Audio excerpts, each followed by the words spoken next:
धूप हल्की हल्की खिल रही थी। गांव की कच्ची गलियों से गुजरती एक महक पूरे माहौल को खुशनुमा बना रही थी। ये महक किसी और की नहीं, शिवराम के देसी मटन की थी। शिवराम गांव में मटन बेचकर घर चलाता था। मेहनती भी था और दिमाग वाला भी, पर किस्मत ने उसे हमेशा गरीबी की तरफ धकेला। फिर भी उसके चेहरे पर मुस्कान कभी कम नहीं होती थी। आओ आओ, देसी मटन खाओ। एक बार खाओगे बार बार आओगे। शिवराम का स्वाद कहीं नहीं पाओगे। उसकी जोरदार आवाज से गांव का हर कोना गूंज जाता। आज भी जैसे ही उसने ठेला लगाया, भीड़ जुटनी शुरू हो गई। एक ग्राहक ने खुश होकर कहा, अरे शिवराम भाई, आज तो कमाल कर दिया। खुशबू ने तो जादू कर दिया। आज गरम मसाले हाथ से पीसे हैं ना, इसलिए मजा 2 गुना है। बताइए, चावल या रोटी? 4 रोटी के साथ बांधो भाई, बीवी मायके गई है, आज मजे से खाऊंगा। और ऐसे ही सुबह से शाम तक उसके 6-7 प्लेट आराम से बिक जाते।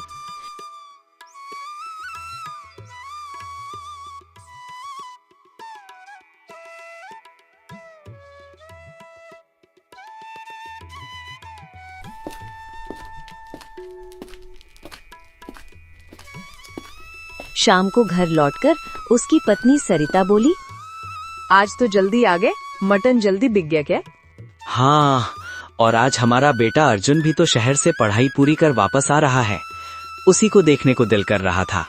दोनों की आंखों में गर्व और खुशी थी। उनका अर्जुन अब पढ़ लिख कर बड़ा आदमी बन चुका था।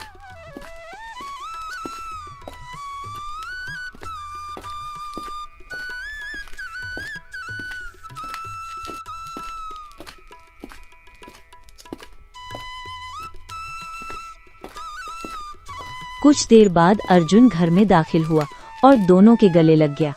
शहर में सब मिलता था मम्मी पापा, पर आपका प्यार नहीं। अब मैं आपको शहर लेकर ही रहूंगा। वहाँ मुझे बड़े रेस्टोरेंट में मैनेजर की नौकरी मिल गई है। ये सुनते ही शिवराम का चेहरा उतर गया। शहर उसे बिल्कुल पसंद नहीं था। उसकी जिंदगी, उसका ठेला, उसका गांव, सब उसी मिट्टी से जुड़ा था। पहले आराम कर ले, खाना तैयार है। एक हफ्ते बाद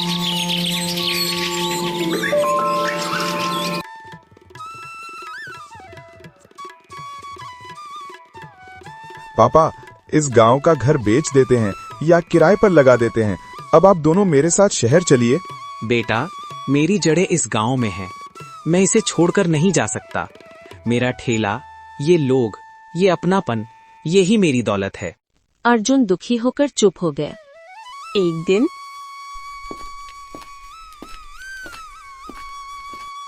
अर्जुन अपनी माँ से पूछता है, माँ, पापा इस ठेले और गांव को इतना क्यों चाहते हैं? कुछ रिश्ते समझाने से नहीं, महसूस करने से समझ आते हैं। अर्जुन सोचता है और पापा के ठेले की तरफ निकल पड़ता है।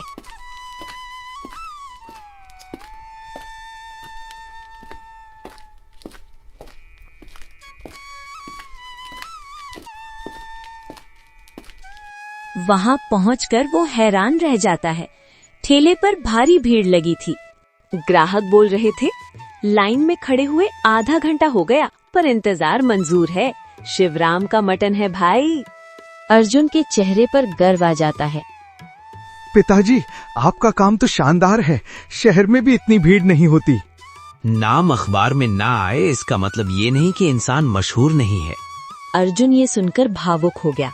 उस दिन उसने पूरा समय पापा के साथ ठेले पर बिताया।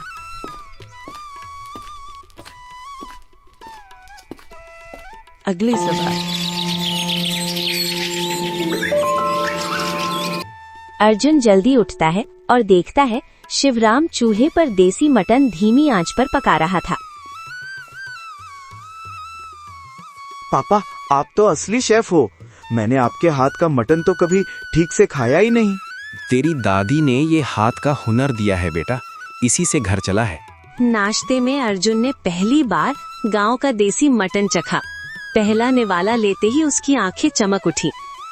पापा, ये तो कमाल का स्वाद है। शहर के बड़े रेस्टोरेंट भी नहीं बना सकते ऐसा। पापा, शहर चलिए, मैं आपकी बड़ी दुकान खुलवा दूंगा।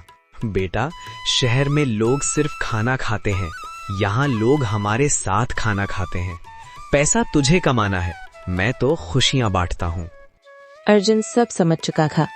कुछ दिनों बाद वो शहर लौट गया, पर मन वहीं गांव में अटका रह गया।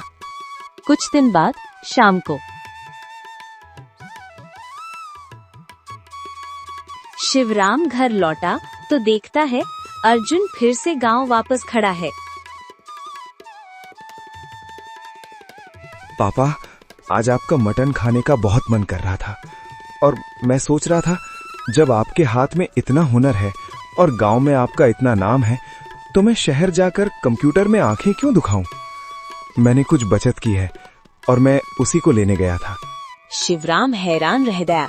पापा, अब ठेला नहीं लगाना पड़ेगा, हम दोनों मिलकर अपनी दुकान खोलेंगे। गांव का असली मटन, शिवराम और अर्जुन। शिवराम की आंखें भर आईं। उसने बेटे को सीने से लगा लिया। कुछ ही समय में अर्जुन ने एक छोटी सी दुकान खुलवा दी। दोनों बाप बेटा मिलकर देसी मटन बेचने लगे और देखते ही देखते दुकान इतनी मशहूर हुई कि आसपास के गांवों से लोग आने लगे।